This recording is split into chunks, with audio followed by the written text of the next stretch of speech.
Hello everyone from cfctvyt. My name is Alex. I'm here with Nina. Nina, we've just lost 2-0 against Real Madrid. I know in the last episode of Carefree Queens, it's pretty much a meltdown. And how much further can you melt? I mean, like, there's only so low you can get as a fan. I mean, are you angry? Are you disappointed? Did you have hope today? Just give us your thoughts before the match, and then I want to know how you felt watching it and obviously how you feel now. I'll be completely honest and say I had no expectations for tonight, and that's just because, like you are, I'm here every week. I see how we are. I know the reality of the level that the club finds themselves in right now, and the reality is just nothing that is Chelsea standard. So coming today, obviously 2-0 down, first leg at the Bernabeu. Yeah, that is not so much of a bad result in the Champions League. You know, we've seen the greatest comebacks, you know, that Liverpool-Barcelona type crap. We've seen it all.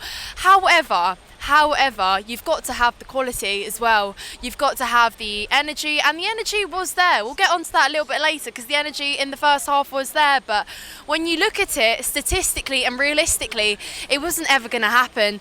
And I know there were fans that were sat there and thinking, you know, maybe, and that maybe was all they were hoping on for. And fair play if you did, but personally, I didn't. And, you know, in Carefree Queens, we were kind of discussing it and just looking at it, you know, statistically, and it wasn't really ever going to happen. It wasn't really ever going to happen. When you look back and see that our biggest problem has been goal scoring all season, and you're expected to come out with 3 on top in that game, or at least 2 to, you know, make it go into extra time.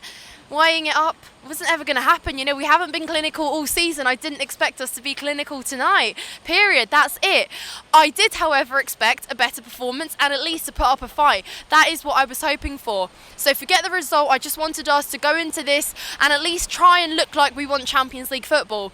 And, you know, the fans turned up. We did something similar to Dortmund, because I think a lot of fans took kind of example from Dortmund, because a lot of fans didn't believe that either. We didn't even think we'd make it through that, you know. So that the fact that we did maybe installed a little bit of hope. But I feel like the moment we find ourselves now is very different from even back then, because I feel like we just keep hitting lows and lows and lows, and it's just been like a progressive decline as the season has progressed, or shall I say declined.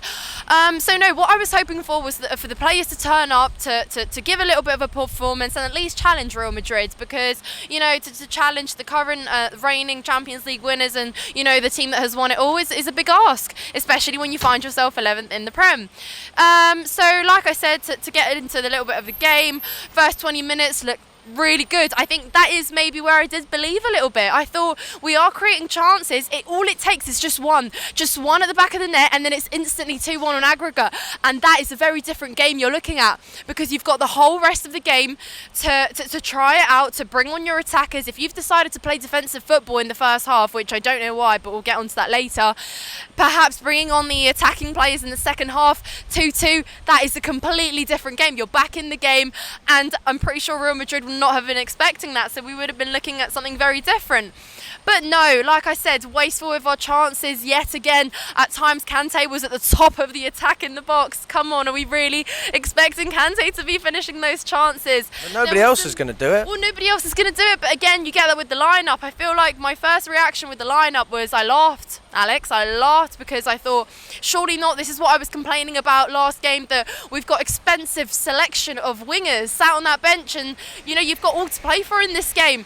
Bring him on, you know, stop benching Mudryk, stop doing that. Potter did that to him. Don't do that to him as well, Frank, I beg you, because, yeah, he's here for ages, but this player shows quality when he comes on. He brings something different, and he makes himself look like a good player out of a bad bunch. That is enough to show you that he deserves to be starting, that he deserves to be there, and you need that pace. He's literally the fastest person in the Prem as well, isn't he? Fastest player in the Prem. Faster than Traore at Wolves.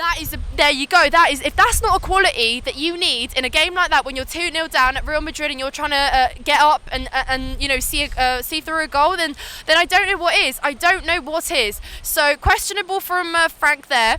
And then, okay, if you do make that choice, at least bring him on earlier.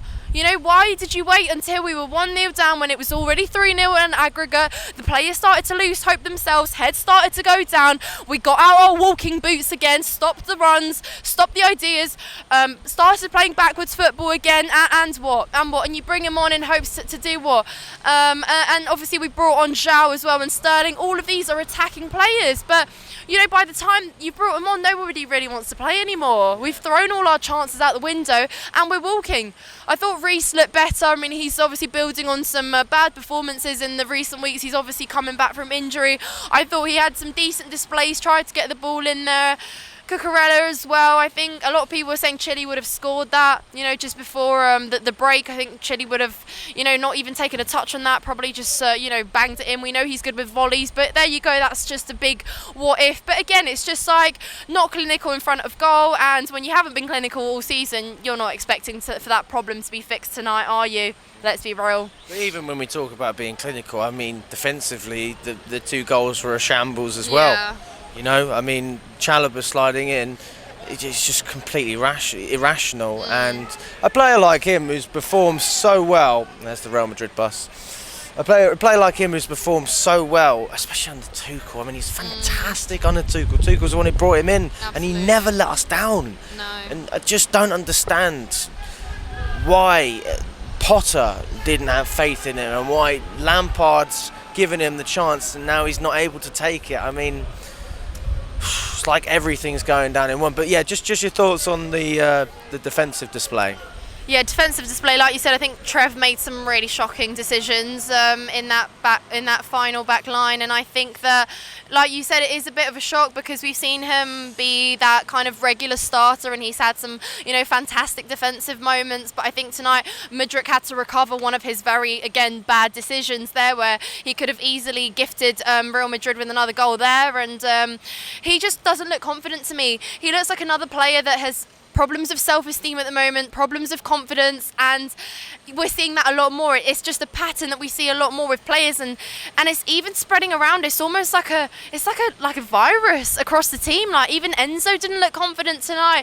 One of the players that at least has been our one source of a kind of consistency, you could argue, throughout, and it's almost like we're scared. At moments we were all kind of messy in midfield and nobody running in front, everyone sat behind, and it's just like we went back to old ways, reverted to our backwards thinking, and it just all kind of went back. So what I'm getting is, I'm repeating myself, like Lewis said, you could copy and paste everything we said at Brighton because it's the same issues of self-confidence, issues of self-esteem, issues with belief, and quite frankly, we didn't believe we could turn it around either. After those 20 minutes at the start, it was 10 in the first leg, 20 in the second leg, and quite frankly, that's it.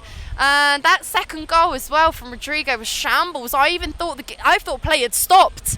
I honestly I didn't even realise what had happened. I thought play had stopped because we all kind of froze and then looked around and might as well have kicked it in ourselves. Honestly, shocking, and well, now there really isn't anything else to play for.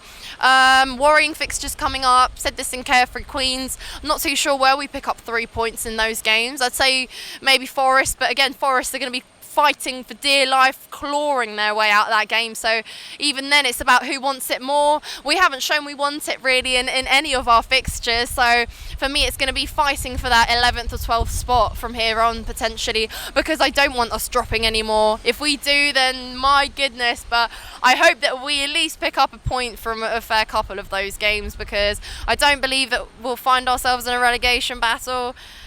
That terrifies me.